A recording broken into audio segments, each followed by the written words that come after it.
Oh.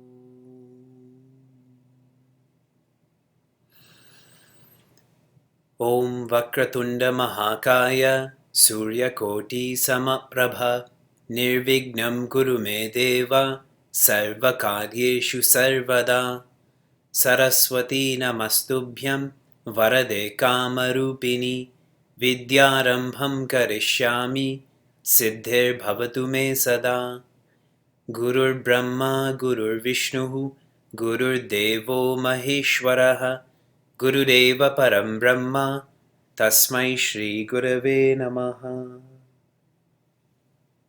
Narayana. Hari Om and greetings from Niagara Falls. What will make you more tired? 30 minutes of chinta or 30 minutes of chinta? Which is going to make you more tired? The original meaning of chinta is contemplation. But that original meaning now is changed into a societal meaning of worry. So now that you know these definitions, which is going to make you more tired? 30 minutes of contemplation or 30 minutes of worrying? It's obvious that worrying is going to make us more tired. Someone who's changed this original meaning into this societal meaning doesn't know how to think, does not know how to think. And even if we do learn how to think, we get tired of thinking, isn't it? If we read for 15 minutes and then we have to watch a quick show on Netflix for 15 minutes. Or we read for 10 minutes and then we get up and eat something. So even when we do engage in thinking, we're so used to not thinking that we escape from that too. If you reflect on your experience on our yatras though, whether that was 7 days or 10 days or 14 days or 20 days, however long this was, there was no worrying. There was only thinking, and there was very little tiredness. True? And any tiredness you experienced was not mental, it was physical, from a bus ride or walking or carrying a backpack.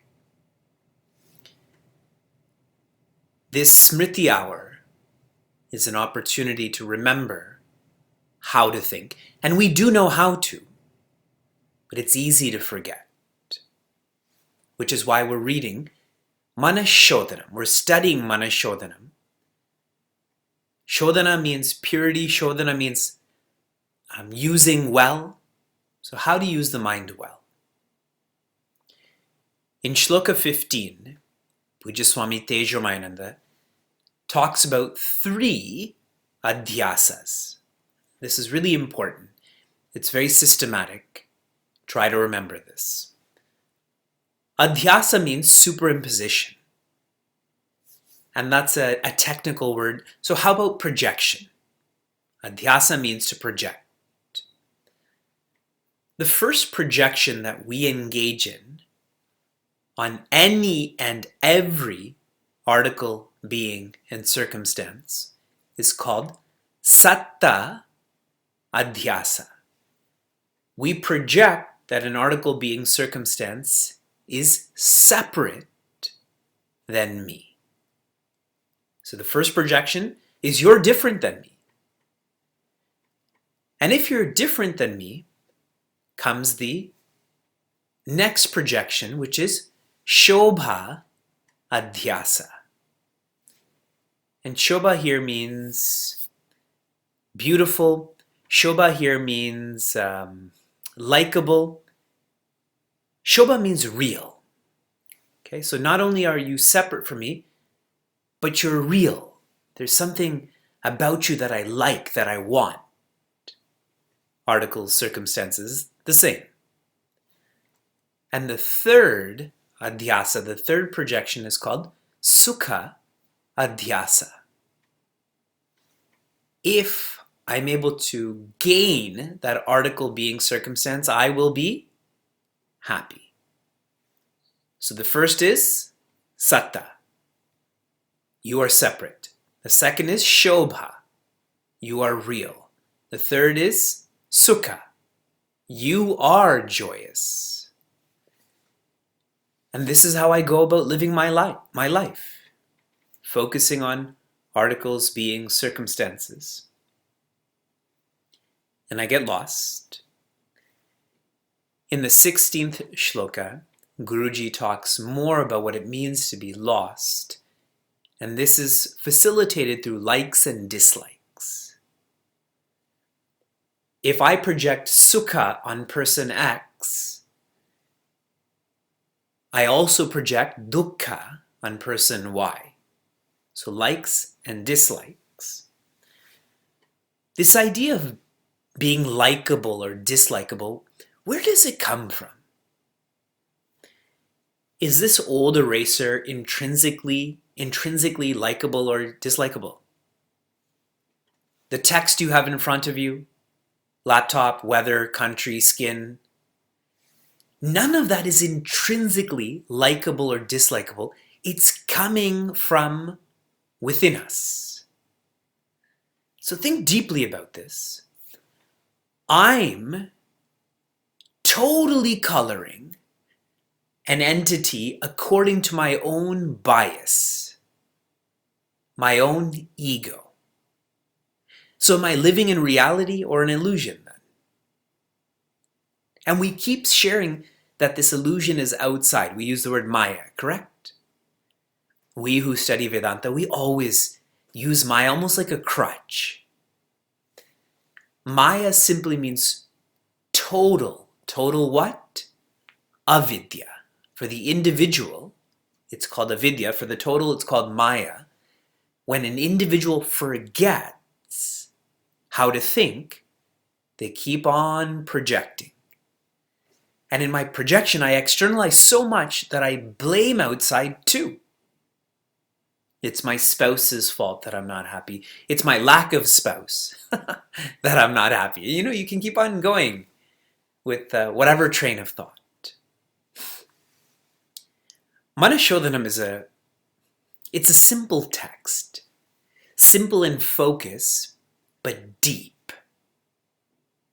Other texts we have studied together, they're more broad in focus, but Guruji's only taking up how we think in this text. And he keeps going. There's some songs by bands that have become anthems.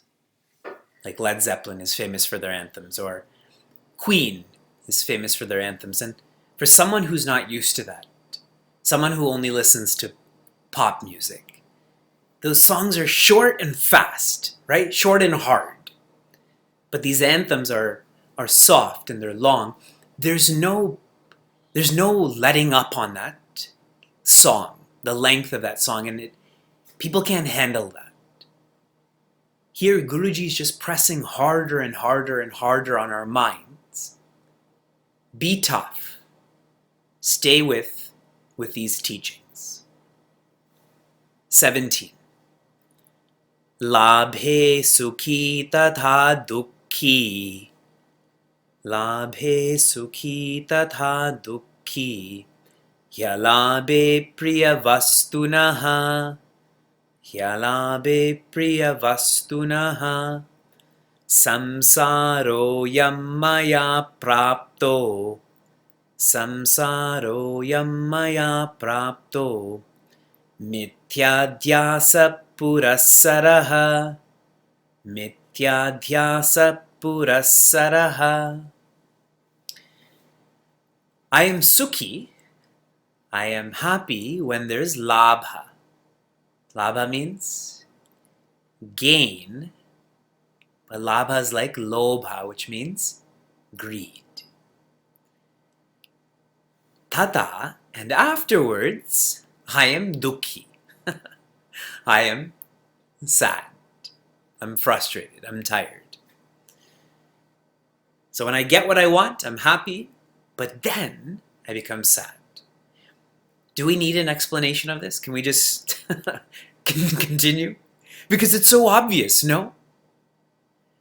Everything that we wanted in our lives and we've gotten, then the immediate feeling is what next?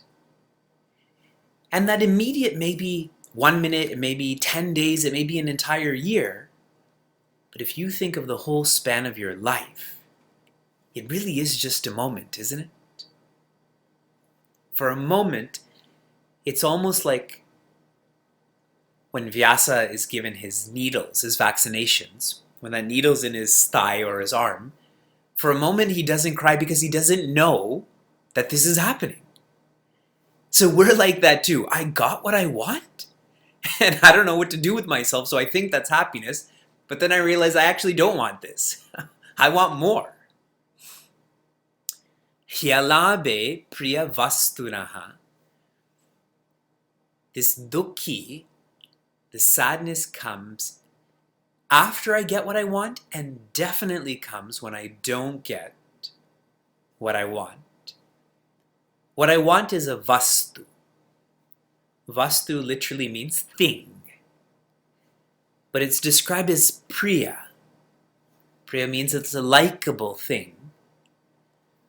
Are things likable, or is it just my attitude, my relationship with things that make them likable, dislikable?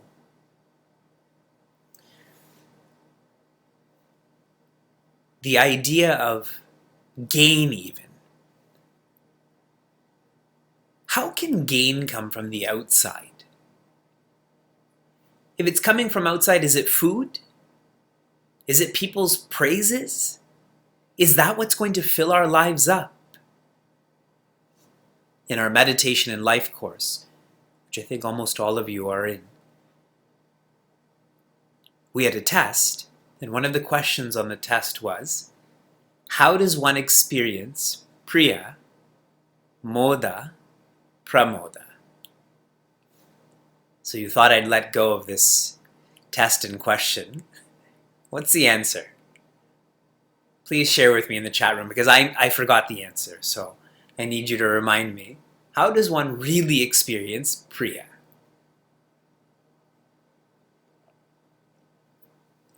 I see some of you looking back at your notes. I know how to read too. Shravana, that's right. By listening to these teachings, by listening to self-development, one feels priya, one feels satisfied. One will never feel priya through a vastu, an article, a being, a circumstance. Samsaroyam maya praptaha. This samsara, maya praptaha, this samsara has come to me, or this can be interpreted as this samsara that I have brought to me. So some can say that it's come to me, but in actuality, I brought this to me. Give me one word in society or the world, one English word, that's an object, okay? I want a visualization. What object would be the best comparison to samsara? What object? An ocean. Anyone else? That's good. What do you visualize? Everyone, ocean. That's not even your visualization. That's someone else's. Instagram feed.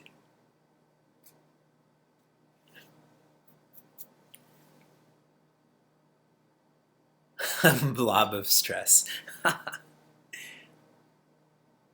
For me, it's a wheel. In Hindi, they say chakar. Chakar means like you're dizzy, which comes from chakra, which means that which is always turning, that which is always spinning. Samsara is the articles, beings, and circumstances that are perpetually in flux. They're always changing. And then I have this body, mind, intellect that's changing even more. And I'm trying to bring these two together to be balanced. And ideally, I want them to be changeless, isn't it?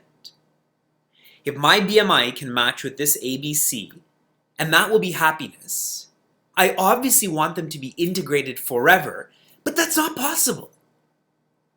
The ABC is never not in motion, nor is the BMI. You've all seen the movie Interstellar.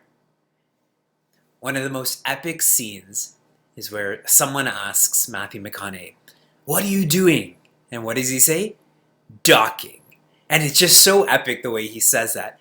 And it's just madness. The spaceship is spinning, the music is spinning, he's spinning, and he's able to lock it in because it's a movie. But fascinatingly, later on that all blows up, doesn't it? So that even shows what happens if you temporarily get locked in. This is what samsara is. And why this is shared, that it has come to me, that's the ABC.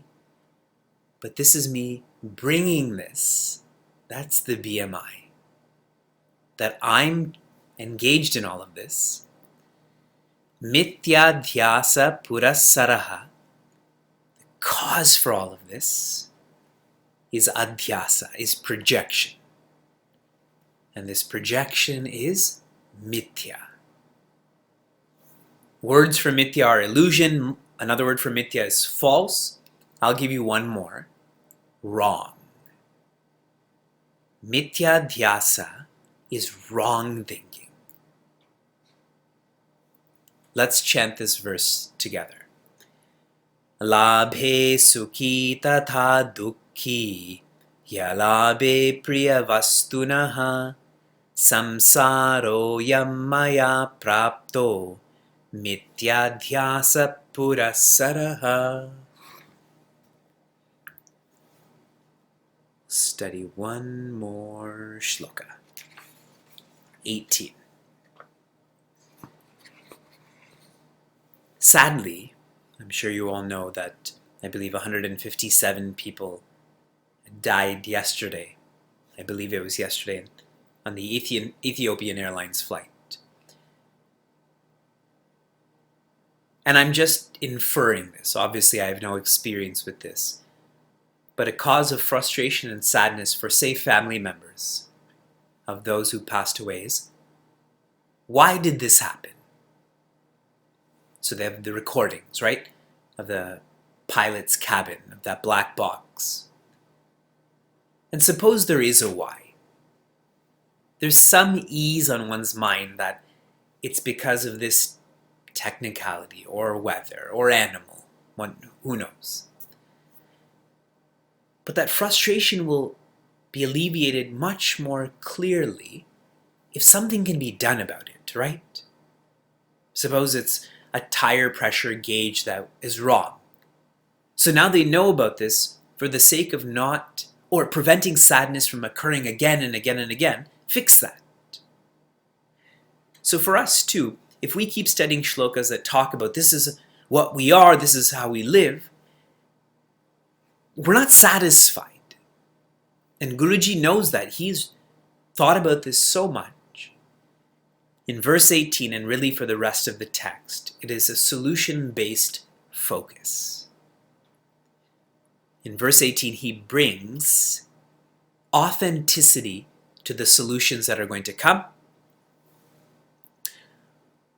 Upayastu pura prokto.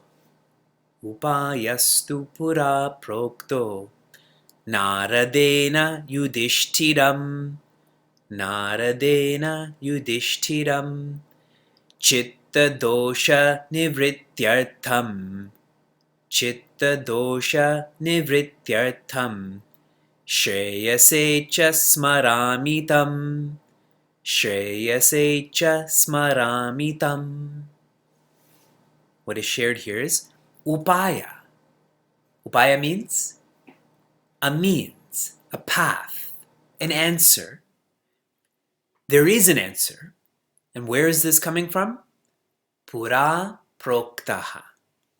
Pura proktaha. The answer is coming from what was said. What was shared historically? What was shared scripturally? When one thinks of Hanumanji, they think of hope.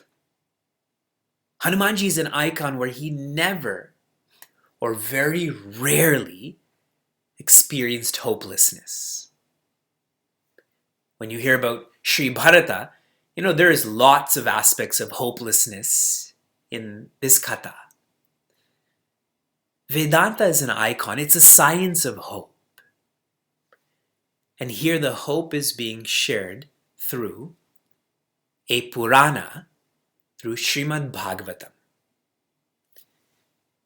The word Purana comes from Pura and Nava. Pura means old, Nava means new. Pura means original, Nava means applicable. So there is a route, and this route is through the Purana. Now, what's going to be shared in this Purana? A dialogue or a message from Rishi Narada to Raja Yudhishthira. Now, these names are very powerful. Yudhi Stira. Yudhi means in battle. Stira means firm or balanced. There are many times when Raja Yudhishthira is not firm in battle. We all know that. In Bhagavatam recently, I was discussing how attached he was to so many people. But every time he was suffering, he would ask for help. And in this case, he's asking Narada. The word Narada means Naram Dadati. Naram, for our reference, is Jnana. Jnana Dadati. The one who gives insight. The one who shares right thinking. So the way for us to be freed of our projection, to be freed of our ignorance, Yudhishthira experienced the same. Rishi Narada helped him. So we're going to explore the same. Now, one more point for us to think about why we study history. Our culture, I feel, gives more emphasis to respecting all elders, maybe the most emphasis out of all cultures. True statement? Why? Why do we give so much respect to our elders? You're all thinking, yes, why do we give so much respect? There's a mistake there. Wisdom does not come with age. Wisdom comes with observation. The more observant one is, the more wise one is. Because an observer is always learning, isn't it? If someone describes you as observant, that's a great compliment, right? If someone describes you as aloof, right? That means you don't learn anything. So we attribute wisdom to someone who's observant, but I actually think that's changing now. That older people are distracted too. And if they're distracted and they had less distractions, what is our fate going to be? So we'll study this dialogue. Chitta dosha nivrityartham.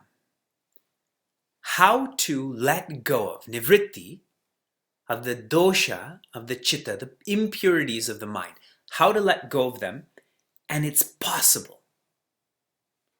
All of the wise, independently joyous people we know or have read about, they had minds too. We know we have minds. Our minds are disturbed. Our minds cause us anxiety. They also have minds, but they were never bothered by their minds. So it's possible to purge ourselves of these impurities. And Guruji shares here that he's writing this, he's remembering this for himself. He's doing this as his own sadhana. And this is so lovely because it shows he's internalizing this. Why do we take photographs? For our Instagram feed, correct? We do so much for others, so there's a lack of internalization that is there.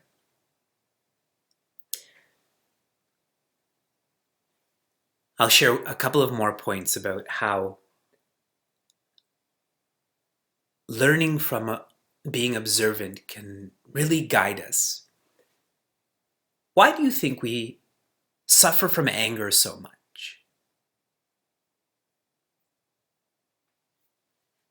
Our rishis teach us that we suffer from anger because we always think we're right. If you think you're right, obviously that means no one else is, correct? So you're going to be angry. But our rishis tell us that's an impurity of the mind to feel that one's right. And if I can correct my thinking that I'm not right all the time, just most of the time, then our anger can come down so much, correct? That's such a fine insight, which I feel that we typically don't learn. We're not taught this. Today I was speaking with the global leadership of Cognizant. It's a company with 250,000 employees, and they're really trying to focus on wellness in their corporation. I've done many talks at their client sites to people who are working in banks. And the Devi I was speaking to was sharing that they're leveraging pranayama, and they've found good results with it. She said, what would you suggest we do? What do you do? And I tell her pranayama is good, but it's not enough. You have to give someone a message that they can hold on to so that it doesn't have a limited focus. Pranayama is like, I'm angry, I count to 10, but I haven't come up with a solution. It's just been temporarily ignored, yes? And I gave her an example. That whole message, the grass is greener on the other side. But our message is the grass is greenest where? You water it. Now, if someone can remember that, all of a sudden they stop comparing themselves, isn't it? They start minding their own mind. Those are the insights that I'm talking about that comes from those who are observant. This is the way to purify the mind through right thinking. Let's chant the shloka together. Upayastu pura prokto naradena yudhishtiram chitta dosha nivrityartham shreyase cha smaramitam. Om